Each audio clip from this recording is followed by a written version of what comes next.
அதிமுக ஆட்சிக்கு வந்தால் இலவச வீட்டு மனையுடன் அரசே வீடு கட்டி கொடுக்கும் என எடப்பாடி பழனிசாமி பேசியுள்ளார்.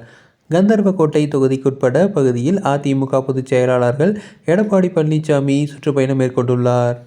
அப்போது பல்லாயிரக்கணக்கான அதிமுக தொண்டர்கள், கூட்டணி கட்சியினர் மற்றும் பொதுமக்கள் மத்தியில் உரையாற்றிய எடப்பாடி பழனிசாமி, கந்தர்வக்கோட்டை தொகுதி விவசாயிகள் நிறைந்த தொகுதி.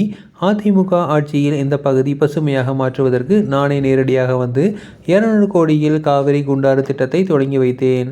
இன்று அதை முடக்கி வைத்துள்ளார்கள். அதிமுக ஆட்சிக்கு வந்ததும் காவேரி குண்டாறு திட்டம் முழுமையாக நிறைவேற்றப்படும். இங்கு நிலையான குடிநீர் வழங்க கூட்டு குடிநீர் திட்டத்தை 574 கோடியில் 2 கட்டமாக தொடங்கி வைத்தேன். இன்று குடிநீரில் கூட அரசியல் செய்கிறது திமுக அரசு என்று கூறியுள்ளார். இந்த பகுதி விவசாய ஏழை குடும்ப மாணவர்கள் கல்வி கற்க அரசு பாலிடெக்னிக் கல்லூரி அமைத்து கொடுத்தோம். அரசு கலை அறிவியல் கல்லூரியை அமைத்து கொடுத்துள்ளோம்.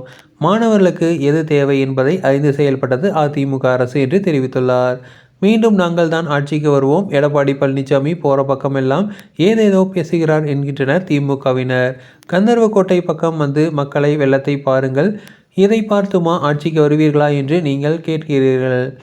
கொரோனா காலத்தில் விலைவாசி உயராமல் பார்த்து கொண்டோம். அதே நேரத்தில் கல்லூரி மாணவர்களுக்கு, பள்ளிக்கு செல்ல முடியாத மாணவர்களுக்கு ஆல் பாஸ் போட்டு கொடுத்தோம். விவசாயிகளுக்கு பயிர்க்கடன் 2 முறை தள்ளுபடி, மும்முனை மின்சாரம் தந்தோம். மீண்டும் அதிமுக ஆட்சிக்கு வந்ததும் ஏழைகளுக்கும் தாழ்த்தப்பட்ட மக்களுக்கும் அழகான காங்கிரீட் வீடு கட்டித்தரப்படும் என்று கூறியுள்ளார். வீட்டுமனை இல்லாதவர்களுக்கு வீட்டுமனையை அரசே வழங்கி விலையில்லா வீடு கட்டி தரப்படும். தைப்பொங்கல் அன்று 2500 தருவோம். 2026 அதிமுக ஆட்சி அமைத்ததும் பொங்கல் போல தீபாவளியை முன்னிட்டு நம் மாநிலத்து பெண்களுக்கு அழகான பட்டு புடவைகள் வழங்கப்படும். 100 நாள் வேலைவாய்ப்பு திட்டத்தில் 150 நாளாக உயர்த்துவதற்காக சொன்னார்கள். ஆனால் ஏமாற்றிவிட்டார்கள் என்று பேசியுள்ளார்.